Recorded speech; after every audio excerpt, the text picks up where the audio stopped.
Hello, Poly 347. I hope you're all well. So taking a bit of a detour from the course's focus in general on Canada, the United States, and Mexico, today we are going to talk about Central America and the Caribbean. In particular, we're going to look at two unique diaspora communities, Central American Americans and Caribbean Canadians, and we're going to look at how their respective identities clash with national narratives, which have, to a certain extent, rendered each group invisible within their respective countries. So we will be taking a bit of a detour again from what we've normally discussed throughout the semester, but I hope it's an enjoyable one for you all. So in full disclosure, both of the articles that I assigned for today I found very, very dense. To be completely honest, I'd skimmed each before the beginning of the semester, but hadn't done a deep dive into either. But I'm really glad, actually, that I assigned them side by side, because I thought there were a lot of parallels between the two articles and the approaches that Arias and Walcott both took.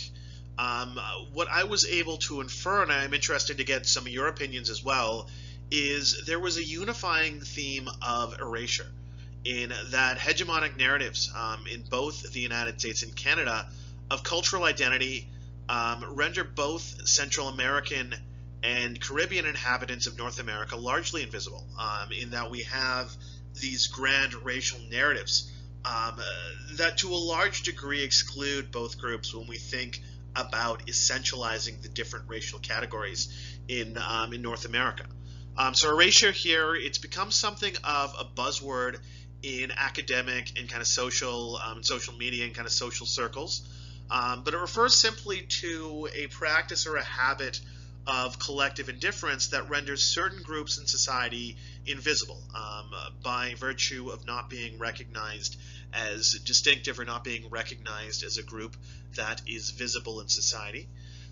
So you can argue that in both cases, the communities that we are going to be discussing this evening have been subsumed into larger discourses. So you can look at Central Americans living in the United States as being subsumed in the Mexican American racial discourse and the racial discourse surrounding the Mexican American experience.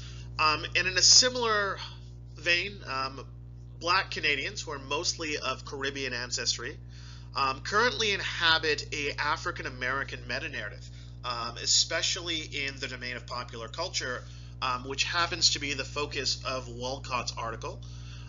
So Blacks and Mexicans, again, are both subjugated communities. Black Americans and Mexicans in North America are both subjugated communities, but they're dominant ones. So the term that Arias uses to describe Mexicans in the United States is preferred undesirables. I think that term could also be extended to Black Americans, in that when most of us hear the word racial minority, we probably first conjure up the image of a Black American or a Mexican American. So because of these dominant discourses and their subordinate place within each of these discourses, there's pressure on both groups to perform an alien identity. Central American Americans, a lot of them, when they talk about their childhoods, they can distinctly remember being encouraged to tell people that they're Mexican, as opposed to Guatemalan or Salvadorian or Honduran, to sort of latch on to that Mexican identity to make things easier on themselves.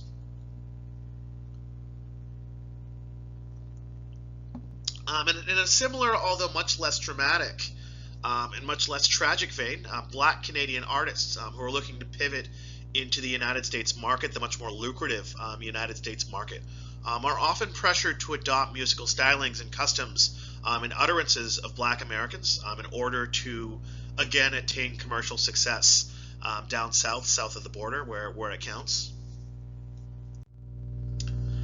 So let's start with our discussion of Central American Americans.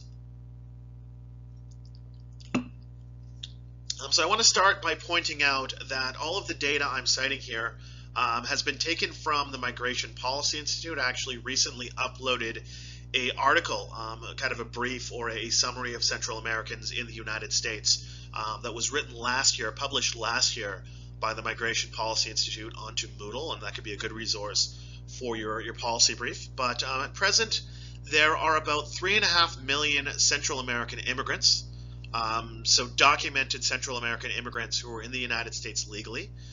In the United States, nearly half of this community arrived before the year 2000. So you have this overpowering narrative from the Trump administration and other outlets on the right of this kind of recent wave of migration coming from Central America, but actually it's been a fairly constant fixture from the 1980s onward, and we have seen an uptick, but it's not especially out of step from numbers in past decades and past years. But of this community, the largest population is Salvadorian. So Salvadorians comprise about 1.4 million Americans, or 40% of the Central American diaspora. The next largest group are Guatemalans, who comprise around 960,000, or 27% of the diaspora, followed by Hondurans and Nicaraguans respectively. The largest concentrations of Central America are in Los Angeles, New York City, Washington, D.C., and Houston, Texas, respectively. About 1/3 of this population, the immigrant population, are at this point naturalized American citizens, which is actually slightly below the average for immigrant groups, or immigrant groups who've been here a substantial amount of time.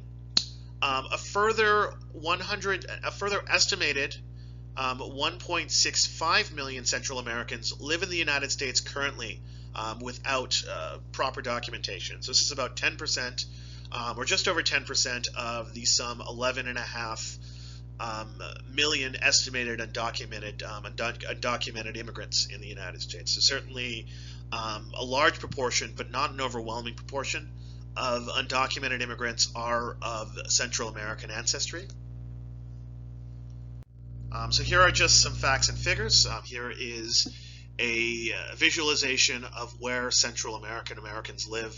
So again, you see the largest dots in New York City, the Washington, D.C. area, southern Florida, the Houston area, and also in Southern California, around Los Angeles.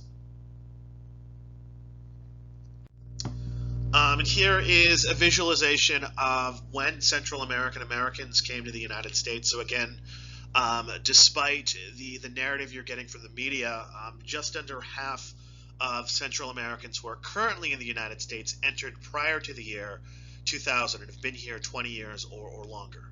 So it's not by any means a recent phenomenon of Central Americans attempting to flee to the United States. So when we talk about the Central American community here in the United States, we have to talk about the essential condition of trauma, the essential condition of war-related trauma. So due to a complex confluence of factors, bringing in the ongoing rivalry of the United States and the USSR during the Cold War, as well as a series of drug-related conflicts in turf wars, these factors led to the region's implosion, almost total implosion, through the 1980s. So at the height of the conflict, you had concurrent civil wars raging on at the same time in Guatemala, El Salvador, and Nicaragua, generating a total death toll of 300,000, an estimated 300,000, and displacing hundreds of thousands more. So just to give you some context, the combined population of all three countries was at this time just over 15 million. So by my own cursory calculation, this was something in the neighborhood of a 2% death toll region-wide. So we're truly talking about one of the bloodiest periods in the history of the 20th century when we talk about conflict intensity.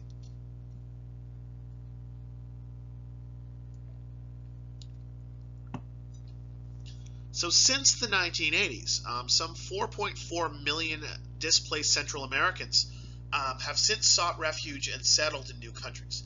And about 85% of this population have subsequently relocated to the United States. So the United States is a large receptacle for displaced Central Americans, but certainly not the only country where they've resettled. So per Arias, Central American Americans, or Central American immigrants to the United States, occupy a distinct discursive black hole in the American migration narrative. They're neither strictly economic migrants, nor have they been accepted as refugees, although one can certainly make a case that they qualify as refugees. But they nevertheless have characteristics of both types of immigrants. Moreover, they face a triple taint of being viewed by Americans as both illegal and communist or socialist, and being viewed by themselves as somewhat lesser than Mexican Americans. So Mexican Americans are at least familiar with the dominant white population, if not celebrated. They've been called preferred undesirables, and as such, mimicking a kind of stereotyped Mexicanness has commonly been adopted as a survival strategy for Central American Americans and their progeny and their children who are born here in the United States, are instructed by their parents, just tell your classmates, just tell everybody that you're Mexican.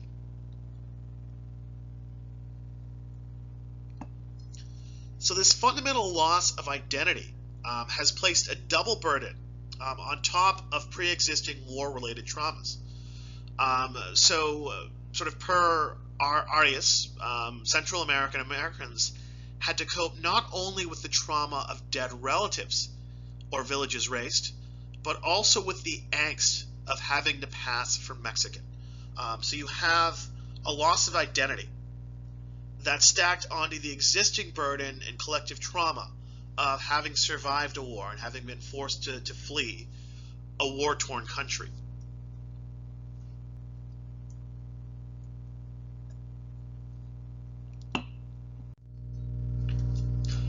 So this leads among Central American Americans to a kind of performative Mexicanness. So again, Mexicans in the United States are they're not a privileged group. Mexican Americans are not a privileged group, but they are a familiar group. They are a known group. When you use the term Mexican in the United States, it will elicit in the mind of the average American a kind of standard mental imagery of we could talk about tacos or sombreros or Cinco de Mayo or certain Mexican forms of music. That is a catalog of imagery that probably does not come to mind when you say Guatemalan or Salvadorian or Honduran to the average American, the average white American.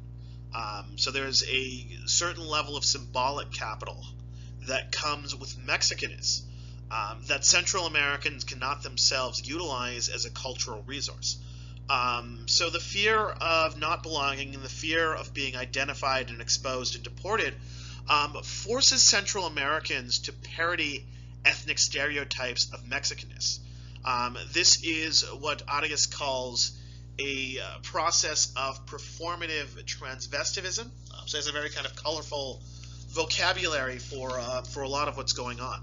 But this has been, again, a very common survival strategy that has been utilized and resorted to by Central Americans living here in the United States.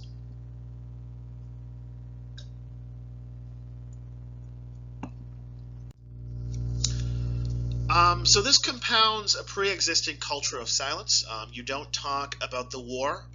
You don't talk about circumstances that led you to flee to the United States. It's too painful and humiliating and emasculating in some circles to talk about. So this assimilation into a stereotyped Mexican identity.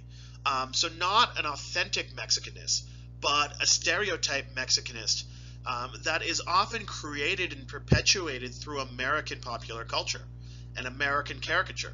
But this assimilation nevertheless prevents Central American Americans from truly forming an authentic discourse surrounding their own unique experiences of trauma. And ironically, this universal embrace of a toxic Mexicanness, or a machismo, has only accentuated conflict between Latino groups. So here is where you can bring in gangs like MS-13. You can bring in gang warfare and sort of communal violence within Latino American communities.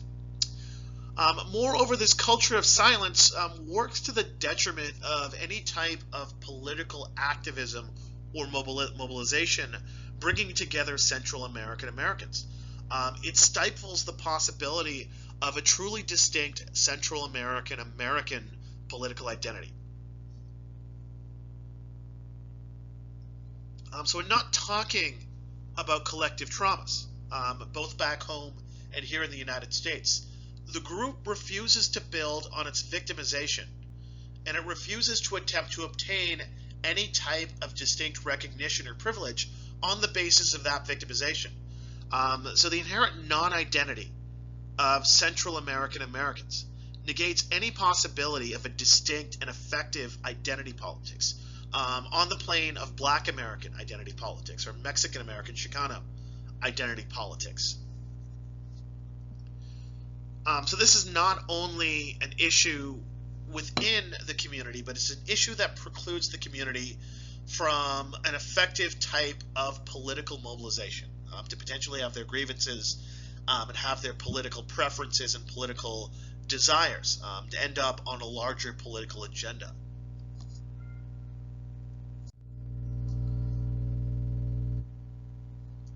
So moving on from Central Americans, let's talk about Caribbean Canadians. So there are currently 1.2 million Canadians who identify as Black. So that's nowhere near the proportion here in the United States, but it's also not an insignificant proportion of the total population. So this in and of itself comprises about 3.5% of Canada's total population. And of self-identified Black Americans, Black Canadians, Canadians of Caribbean ancestry comprise just over half of the total number. So the critical juncture here was during the 1970s when you had a successive set of migrations from newly independent Caribbean nations. So this led the domestic Black population here in Canada to grow by some 600% over the course of a single decade. So at present, Jamaicans comprise the largest Black Canadian population as well as the largest Caribbean Canadian population, with just under 250,000 Jamaicans in Canada. So this is followed by Haitians. There are just over 100,000 Haitians in Canada, largely concentrated in southern Ontario and Quebec. So a lot of Haitians, due to cultural circumstances and colonial circumstances, speak French as either a first or second language, so they've ended up in and around Montreal and Quebec. And you also have substantial populations of Guyanese Canadians and Trinidadian Canadians at this point as well. So of the of the whole entire population of Black Canadians, the Caribbean diaspora comprises both the largest and the most culturally visible rump.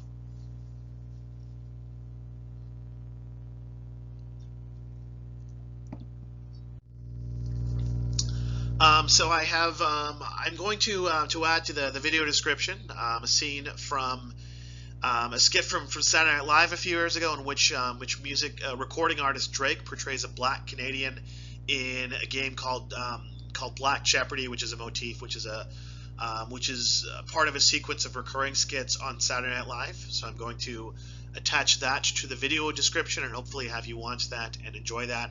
I can say to you, as a Canadian who spent some time in Montreal, Drake at least gets the mannerisms and the accent dead on. This is uncanny as to the accuracy of which he portrays a kind of a caricaturized Black Canadian Torontonian. So another example here is that of Caravana, which is North America's largest Caribbean street festivals, patterned most directly on Trinidadian street festival culture and Trinidadian masquerading culture. So Caravana, which of course has been canceled this summer due to concerns stemming from COVID-19, each summer brings in some 2 million festival goers to Toronto. So this is probably the most visible manifestation of Caribbean culture in Canada.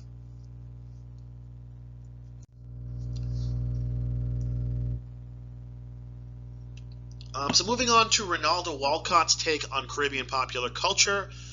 So this article was published in the early part of the 2000s. I don't expect you to be familiar with any of the artists that get name dropped in this article, but we will talk about Drake, who's another individual who follows along this lineage. We'll talk about Drake in a few slides from now. But according to Walcott, in his analysis, which really parallels Arias' analysis of Central American Americans, according to Walcott, Caribbean Canadian artists occupy an uncertain conceptual terrain of simultaneously belonging to Canada and not belonging to Canada. So this is because Canada's thriving Caribbean cultural scene, it falls kind of awkwardly between the two dominant cultural discourses in Canada of multiculturalism and heritage. So per Canada's multicultural discourse, which is a product of a progressive moment in the 1970s and the 1980s, ethnic diversity is a core feature and a beneficial feature of Canada's national identity. Its diversity is Canada's core strength. However, under the much more long-running heritage discourse, the heritage discourse that predated the multiculturalism discourse and to a certain extent runs through the multiculturalism discourse, Canadians of British and French ancestry are first among equals. So unlike the United States, Canada has two official languages, and those languages are English and French. So this maneuver, this designation, at least implicitly gives Canadians of English and French ancestry an implicit primacy, cultural primacy, in that their languages are the official, their respective languages are the official languages of Canada. So there's an inherent tension here that Caribbeans are welcomed in the national fold, but only within one of these discourses, only within the discourse of multiculturalism. And even within that discourse, they're only welcomed as a hyphenated migrant ethnicity. So the discourse of heritage, which we'll get into a little bit later, erases the blackness that was present, albeit in small trace amounts, at Canada's very founding. So Caribbeans comprise the bulk of Black Canadians, but they are not, by far and away not the only Black ethnic community in Canada. In the sort of the large Caribbean migrations of the 1970s and 1980s were not by any means Canada's first introduction to Black identity. So we have a very contested and a very contingent definition of where Caribbean Canadians fall in the national fold. They fall within multiculturalism, but only in a certain prescribed way, and they're more or less erased from the discourse of heritage. So the problem with the multicultural discourse, again, itself a product of the 1970s and the 1980s, is that it assumes implicitly that blackness in Canada is a recent and an exotic phenomenon. It overlooks at least three different potential configurations of Canadian blackness. The first of which is a long Black presence dating back to the founding of the colonies. We talked about this in our very first week of classes. I mean, chattel slavery was never present in Canada to the extent that it was in the United States, but you did have Black inhabitants, largely as domestic slaves of white nobles. You had those Black slaves, those Black domestic slaves, present as a feature of Canada from its very founding. Secondly, you can look at sporadic Caribbean migrations that date back all the way to the early 1800s of Black Caribbeans migrating to Canada. And thirdly, you can look at more recent continental African migrations through the 1990s and into the 2000s from places like Nigeria and the Democratic Republic of Congo and Somalia. These are largely refugee arrivals. The existence of blackness in Canada is much more contested, much more complicated than the multicultural discourse would give it credit for. Moreover, the fictitious origins narrative, which comprises the heritage discourse, presents the English and French here in Canada uniting to rebuff the evils of the United States and the Americanists. And within this paradigm was perhaps the primary American evil, the evil of institutionalized mass slavery. So given this narrative, slavery, black slavery, was a feature that is inherently foreign to Canada and inherently antithetical to Canada's self-definition. So because of this, there's been a distinct effort on the part of multiple Canadian administrations and multiple Canadian cultural authorities to erase blackness that's been present from Canada's founding. So within this very problematic and this very contested definition and construction of black identity in Canada, you have the creation of a thriving and very culturally celebrated sonic diaspora of black Canadian musicians that attempt to channel and harness this ambiguity and this hybridity in their music, which in a very distinctive and a very unique manner combines African American, Caribbean, and uniquely Canadian forms of expression. So you have some of this tension and some of this hybridity embodied in the very Canadian cultural expressions of Caribbean Canadian popular culture. Which brings us to an individual most of us will be familiar with, the Canadian musician Drake.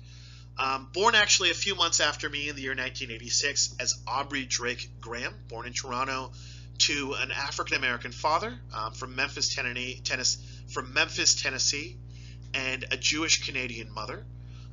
So because of Drake's very unique personal experience and his very unique personal narrative, he himself occupies a very distinctive space which has left him open to the charge of cultural appropriation from a number of different circles. So just to be very clear, Drake was born in Toronto, but Drake himself is not of Caribbean ancestry. Drake himself is of African American and white ancestry. So his use of Jamaican patois and Jamaican musical conventions has in particular been a source of controversy. So should Drake be let off the hook because he's from Toronto, he grew up in Toronto, and Toronto itself is probably the North American city that has the single largest Caribbean cultural imprint, and where Caribbean more than anything defines the popular culture. Does that give Drake a certain pass to take certain liberties with Jamaican forms of expression and other Caribbean cultural tropes and cultural utterances? So that is at issue of the third article that I assigned for this week.